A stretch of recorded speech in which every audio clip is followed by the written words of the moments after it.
world is a tapestry woven with knowledge, yet darkness and mystery remain. For all our progress, there are still questions that echo through time, stories that defy explanation. These enduring enigmas remind us of the vastness of the unknown. Join us as we venture into these mysteries, where every clue leads deeper into wonder. Keep an open mind and let your curiosity wander.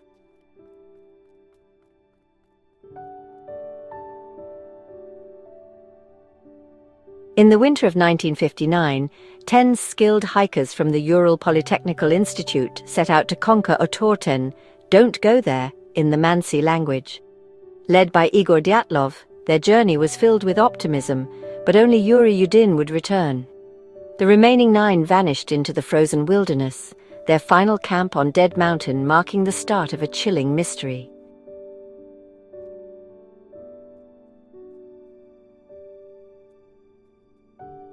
Weeks passed with no word from the Dyatlov group, and dread grew back home.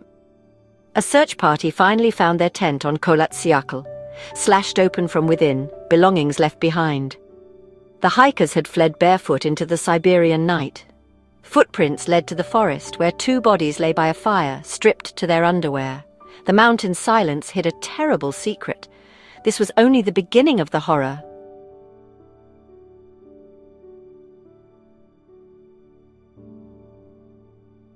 Further up the slope, between the cedar tree and the abandoned tent, 3 more bodies were discovered, those of Igor Dyatlov, Zinaida Kolmogorova, and Rustem Slobodin. Their positions suggested they had been attempting a desperate crawl back up towards the relative safety of the tent, a futile effort against the overwhelming cold. They too had succumbed to hypothermia, though Slobodin was found to have a fractured skull. Yet this injury was not considered fatal. The scene was tragic, but at this point, investigators still believed they were dealing with a terrible, albeit strange, mountaineering accident. It would take another 2 months, after the snows had begun to thaw, for the final 4 hikers to be found. Their discovery would shatter any conventional explanation and elevate the incident into the realm of high strangeness. Lyudmila Dubinina, Alexander Kolovatov, Nikolai Thibault-Brignoles, and Semyon Zolotaryov were found buried under 4 meters of snow in a ravine, some 75 meters from the cedar tree. They were better dressed than the others, seemingly having taken clothes from their deceased companions. But their injuries were of a completely different and more violent nature. The medical examination of these last 4 bodies revealed catastrophic internal trauma. Thibault-Brignol had suffered a severe skull fracture, while Dubinina and Zolotaryov had major chest fractures, with injuries comparable to those sustained in a high-speed car crash.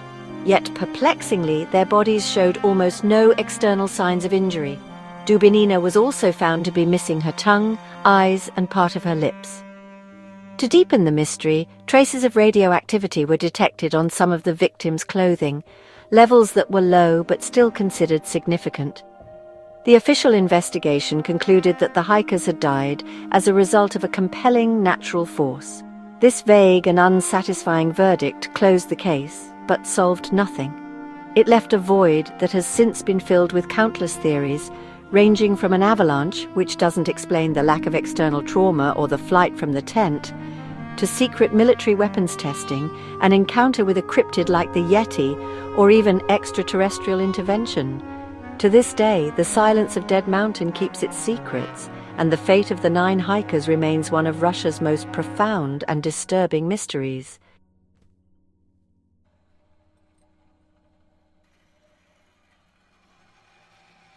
In our modern age of constant connection, where satellites blanket the globe and every individual carries a tracking device in their pocket, it seems inconceivable that something as large as a Boeing 777 could simply vanish. Yet on the 8th of March 2014, that is precisely what happened. Malaysia Airlines Flight 370, carrying 227 passengers and 12 crew members, departed from Kuala Lumpur International Airport, bound for Beijing. The flight began as a perfectly routine, uneventful red-eye, climbing steadily into the clear night sky over the South China Sea. The aircraft, registration 9 MMRO, was a modern marvel of engineering with an impeccable safety record. At the controls were Captain Zahari Ahmad Shah, a highly experienced and respected senior pilot, and his first officer, Fariq Hamid, who was completing his final training flight on the 777. For the first 38 minutes of the journey, everything proceeded by the book. The plane reached its cruising altitude, and communication with air traffic control was calm and professional. The passengers, a diverse group of nationalities, settled in for the 6-hour flight, their minds on the families, holidays, or business meetings that awaited them in Beijing. The last verbal contact with the aircraft occurred at 1:19 a.m. local time, as it was about to pass from Malaysian to Vietnamese airspace. The final words heard from the cockpit were a calm and routine sign-off, "Good night, Malaysian 370. Moments later, as the plane should have been checking in with controllers in Ho Chi Minh City, it disappeared from civilian radar screens. Its transponder, the device that communicates the plane's identity and altitude, had been switched off. The aircraft, and all 239 souls on board, had become a ghost. The silence that followed was deafening. Air traffic controllers in Vietnam and Malaysia scrambled to make contact, their calls unanswered. An airliner weighing over 200 tons had blinked out of existence in one of the world's most monitored air corridors.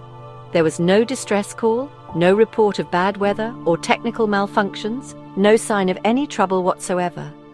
In the digital void where MH370 once flew, a question mark of immense proportions began to form, initiating one of the most perplexing and heart-wrenching aviation mysteries in history.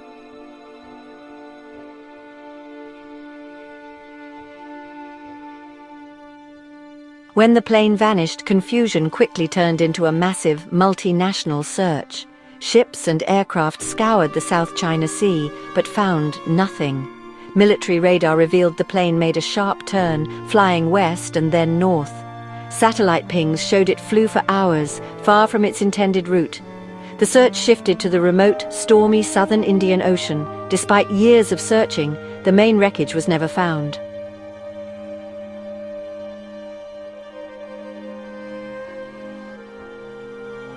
After more than a year of fruitless searching in the deep ocean, the first tangible piece of evidence finally emerged.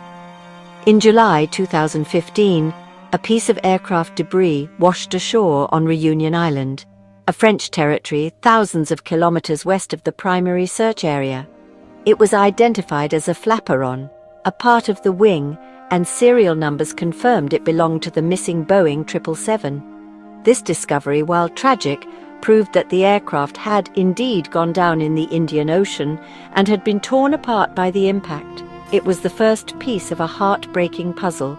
In the years that followed, more than 20 other pieces of debris, confirmed or believed to be from MH370, washed up on the coastlines of Africa and islands in the western Indian Ocean, carried across the vast sea by complex ocean currents. These fragments, pieces of the cabin interior, sections of the tail fin and other components, were meticulously analysed by investigators. They provided clues about the final moments of the flight, suggesting a high-speed, uncontrolled impact with the water, but they could not answer the fundamental questions: who was flying the plane and why?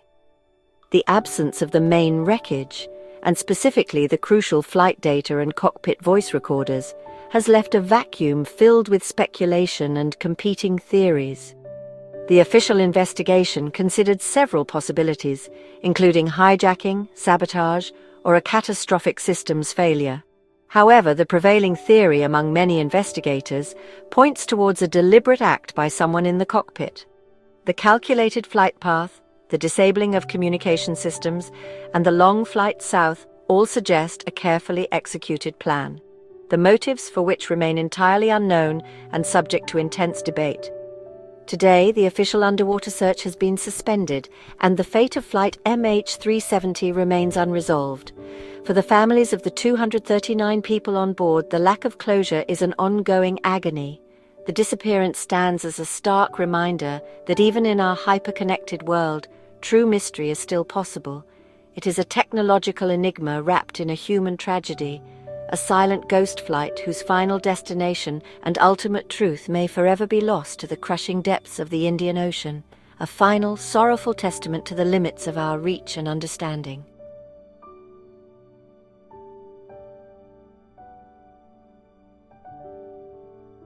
On the sunlit shores of Somerton Park Beach, South Australia, a mystery began. On December 1st, 1948, a well-dressed man was found lifeless, his identity erased, no labels, no name. His possessions were few, his past a blank slate. The autopsy revealed no clear cause, only more questions. The Somerton man remains an enduring enigma, a story with no end.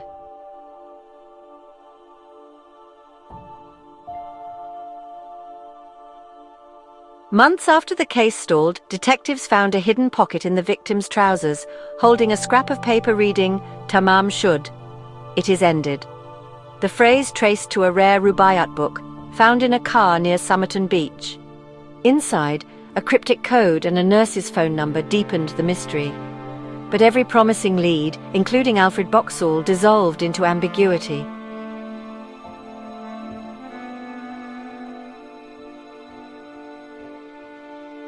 In 1948, at the dawn of the Cold War, a man was found dead on Somerton Beach, his identity erased, his pockets holding only a cryptic code and the words, "Tamam shud." Was he a spy, a heartbroken lover, or something else entirely? Decades later, the Somerton man's mystery endures, his story still haunting the tides of time.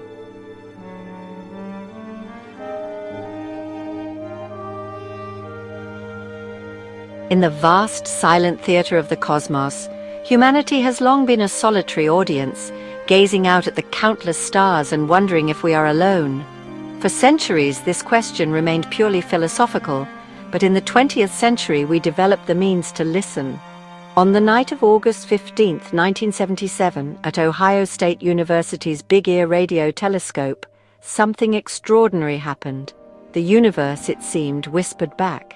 The telescope was engaged in the search for extraterrestrial intelligence, or SETI, patiently scanning the heavens for any sign of a non-natural, non-terrestrial transmission. That night, a volunteer astronomer named Jerry Amon was reviewing the data printouts from the telescope's observations of the previous days. He was examining long columns of alphanumeric characters, each representing the intensity of radio signals received from a specific patch of sky. For the most part, the printouts were a monotonous landscape of ones and twos, the background noise of the universe. But then, amidst the static, Eamon saw something that made him sit bolt upright. A sequence of characters that simply should not have been there. 6EQUJ5. It was a signal of staggering intensity. This was not random noise. The signal lasted for 72 seconds, the exact duration dictated by the Big Ear's observational window as it swept across the sky. Its strength rose and fell in a perfect crescendo and decrescendo, a pattern that precisely matched what one would expect from a fixed, extraterrestrial source being scanned by the telescope. It was powerful, narrowband, and appeared at a frequency of 1,420 megahertz. This specific frequency, known as the hydrogen line, is of special significance. It is the frequency at which neutral hydrogen, the most common element in the universe, naturally radiates. Scientists have long theorized that any intelligent civilization wishing to communicate across interstellar distances might choose this very frequency as a sort of universal hailing channel, a quiet cosmic watering hole where all listeners might gather. The signal was a perfect candidate. It was so startling, so perfectly aligned with all the predicted hallmarks of an intelligent alien transmission that Jerry Amon, in a moment of pure, unadulterated astonishment, grabbed a red pen, circled the sequence on the printout, and wrote a single, now famous word in the margin: "Wow!"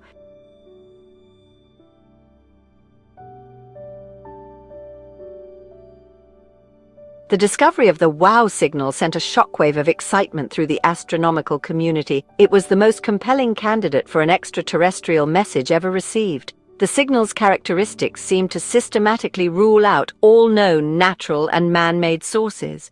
It was not a satellite, as it was fixed in celestial coordinates. It was not a terrestrial broadcast, as its frequency was in a protected spectrum, forbidden for Earth-based transmissions.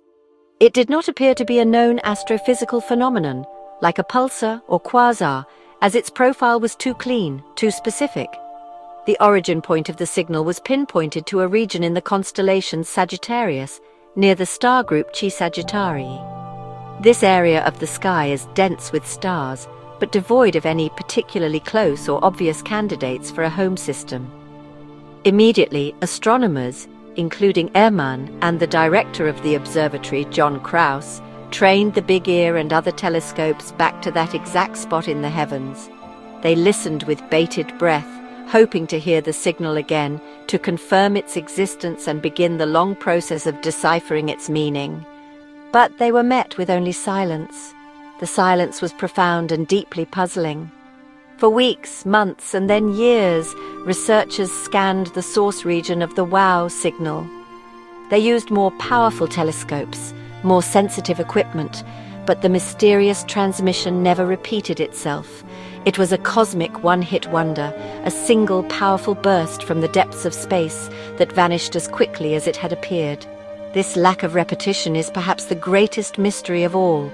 If an intelligent civilization were trying to make contact, why would they transmit such a powerful beacon only once? The transient nature of the signal has led to a host of theories. Perhaps it was not a beacon at all, but a leak from an alien civilization's internal communications or propulsion system that happened to sweep past Earth. Or maybe it was a one-time event, the interstellar equivalent of a flare being shot into the sky. Some have even speculated that it was a message from a civilization that is now extinct, a final fading echo traveling across the cosmos long after its creators have gone. Whatever the reason, the silence that followed the WOW signal is as enigmatic as the signal itself.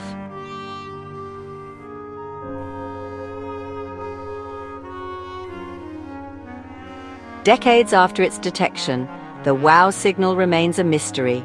Scientists have proposed theories, space debris, pulsars, comets, but none fit perfectly. The signal stands as the most tantalizing clue in the search for extraterrestrial intelligence. Until it's heard again or explained, the WOW signal endures, one word circled in wonder: wow.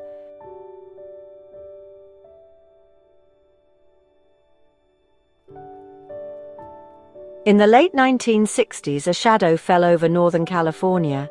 Amidst peace and love, a new kind of terror emerged. 2 teenagers were killed on a lover's lane, marking the arrival of the Zodiac. Months later, another couple was attacked. One survived, giving police their first description.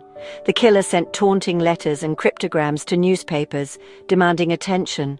The reign of the Zodiac had begun.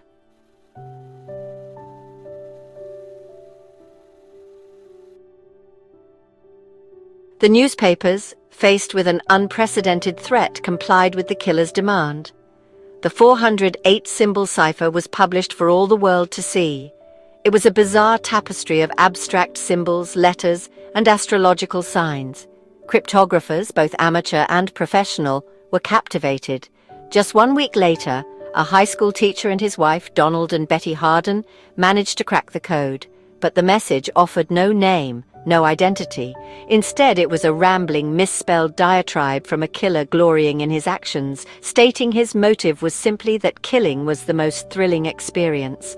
The cryptic message revealed a deeply disturbed mind. The killer wrote of collecting slaves for the afterlife, promising that he would not give away his identity because it would slow down or stop his collection. The solving of the cipher only seemed to embolden him. He adopted his now infamous moniker, signing his next letter with a crossed circle symbol and the name the Zodiac. He had branded himself, creating a persona that was as terrifying as his crimes. The crossed circle became his seal, a symbol of the terror he wielded over the entire region. The attacks continued. In September 1969, he targeted another young couple, Brian Hartnell and Cecilia Shepard, at Lake Berryessa. This time, the killer appeared in a bizarre, theatrical executioner's hood and costume, adorned with his crossed circle symbol. He tied them up before brutally stabbing them both, leaving Cecilia Shepard to die from her injuries. Brian Hartnell, like Michael Margot, survived and provided another description. The Zodiac then drove to a payphone and once again called the police to report his masterpiece. He was not just a killer, he was a performer, and the world was his unwilling stage. 2 weeks later, he committed his final confirmed murder, shooting and killing a cab driver named Paul Stein in the heart of San Francisco.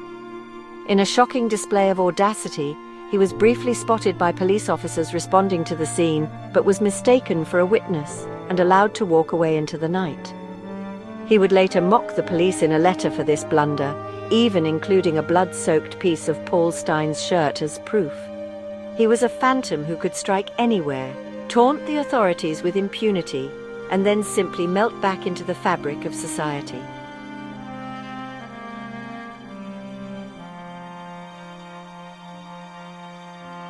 The Zodiac's letters and ciphers continued to arrive for several years, a drip feed of terror and confusion. He sent more complex cryptograms, including the infamous Z340 cipher, which would remain unsolved for over 51 years until it was finally cracked by a team of private citizens in 2020. The decoded message, much like the first, was another taunting, rambling note, mocking the efforts to catch him and claiming he was not afraid of the gas chamber because his slaves were waiting for him in paradise. It offered no name, no clues, just more insight into his narcissistic and delusional worldview. The investigation was one of the largest and most complex in American history. Thousands of suspects were considered, investigated, and ultimately cleared. The prime suspect for many years was Arthur Lee Allen, a man with a troubled past and circumstantial evidence linking him to the crimes. His handwriting bore some resemblance to the Zodiac's. A former friend claimed Allen had confessed, and he owned a Zodiac brand watch. However, fingerprints and DNA evidence found on the letters did not match Allen, and he was never charged, passing away in 1992. Despite the killer's claims of committing dozens of murders, only 5 deaths and 2 injuries are definitively attributed to the Zodiac. He faded from public view after 1974, his letters ceasing, leaving behind a legacy of fear and a mountain of unanswered questions. Why did he stop? Did he die? Was he incarcerated for other crimes? Or did he simply tire of his deadly game and slip back into a normal life?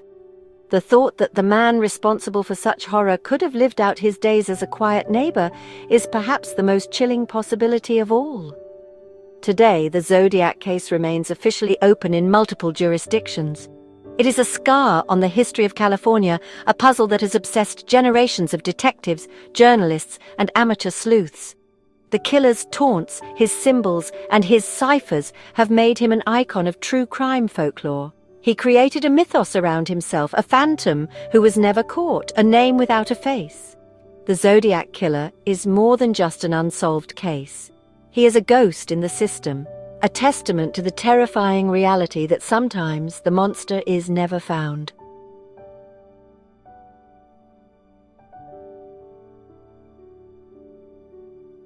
In the late 16th century, the vast North American wilderness promised both challenge and hope.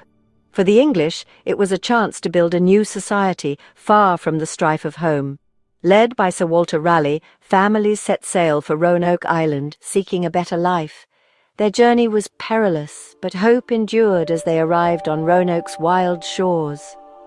Here, they began the hard work of building a new community, an enduring testament to ambition and resilience.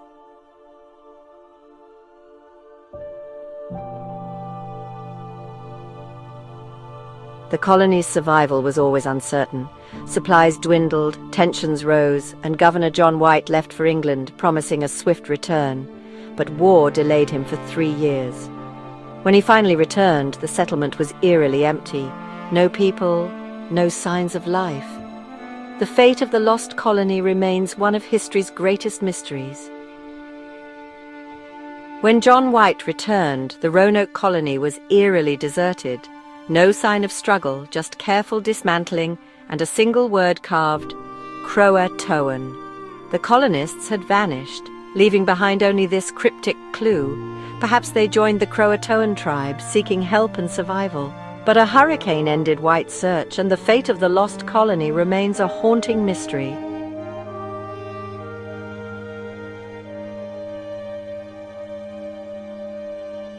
In the high desert of northern New Mexico, near the Sangre de Cristo Mountains, lies Taos, a town famed for its beauty and tranquility. But for some, the silence is broken by a mysterious low-frequency hum, an invasive sound only a few can hear. Known as the Taos hum, it's a phenomenon that baffles scientists and torments those affected. For these hearers, the hum is an isolating, relentless presence, one that turns Taos's quiet into a troubling mystery.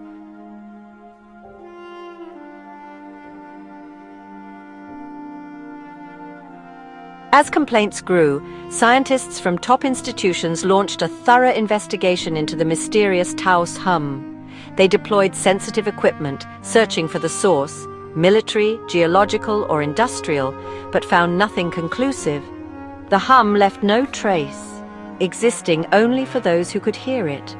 The search turned inward, exploring whether the answer lay within the human body itself.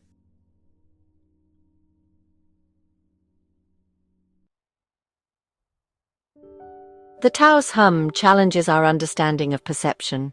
Only a few can hear it, suggesting the difference lies within the hearers themselves. Our brains interpret reality uniquely, and some may be sensitive to signals others miss.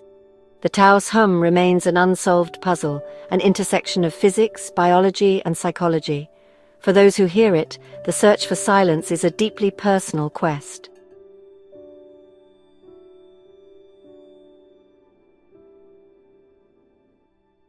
In the hallowed halls of Yale University's Beinecker Rare Book and Manuscript Library, nestled amongst priceless historical texts and illuminated gospels, lies a book that defies all understanding.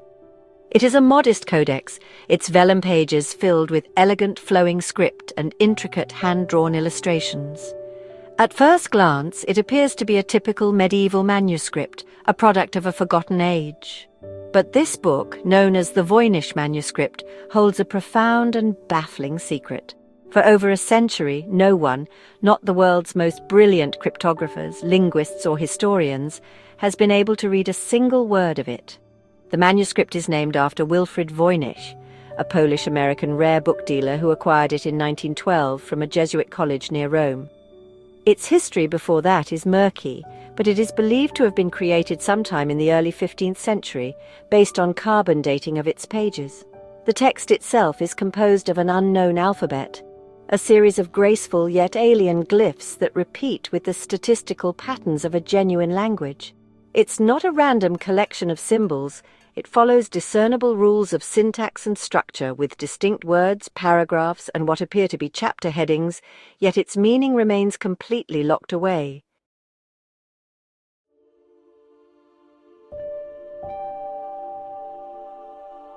The Voynich manuscript has baffled the world's greatest codebreakers. Despite using every cryptographic tool, from enigma-breaking techniques to modern analysis, its secrets remain locked.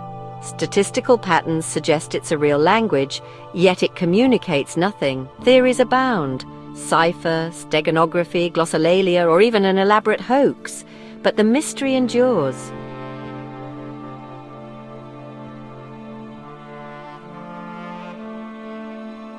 The Voynich manuscript is a window into an unknown world. Its strange illustrations and indecipherable script have baffled scholars for centuries. Botanists, historians, cryptographers, and linguists all see something different: a lost language, a pharmacopoeia, a code, or outsider art. Yet its true meaning remains elusive, a beautiful enigma locked behind glass, forever inviting us to look in, but never truly enter.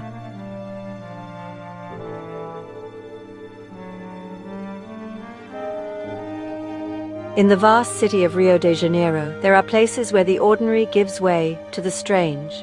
In August 1966, on Morro do Vintém, a young man found two bodies, dressed in suits, faces covered by crude lead masks. No signs of struggle, only cryptic notes and ritualistic clues. To this day, the mystery of the lead masks endures, haunting the hillside.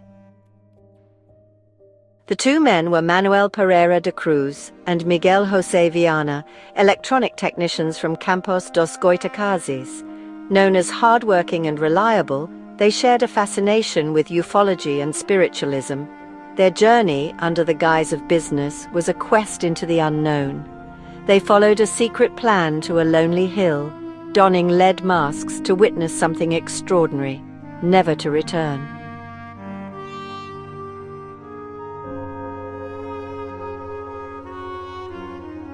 The official autopsy on Manuel and Miguel yielded no conclusive answers. No toxicology was done, leaving poison unconfirmed. Theories abound, a confidence trick gone wrong, a spiritual ritual, or something stranger. The untouched money, the lead masks, the cryptic note, these clues remain as mysterious as ever. The lead masks case endures, a puzzle lost to time.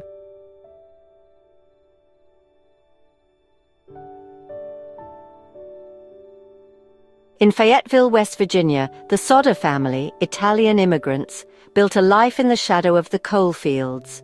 On Christmas Eve 1945, a sudden fire consumed their home. George and Jenny escaped with 4 children, but 5 vanished. No remains were found. The phone line was cut, and a stranger was seen nearby.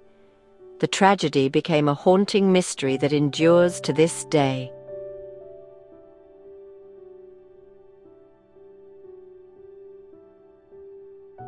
The official story said faulty wiring caused the fire, and the 5 missing Sodder children were declared dead.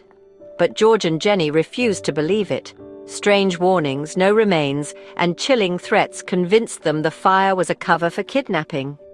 Their search became a lifelong quest, marked by hope, heartbreak, and a billboard that kept their children's faces, and the mystery, alive.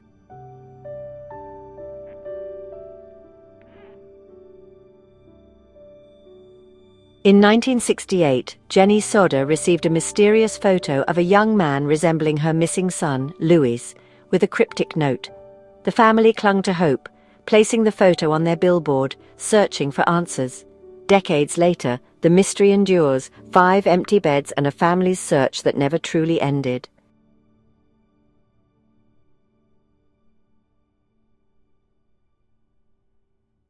From the frozen Ural Mountains to vanished plains and cryptic codes, mysteries echo through time, refusing simple answers.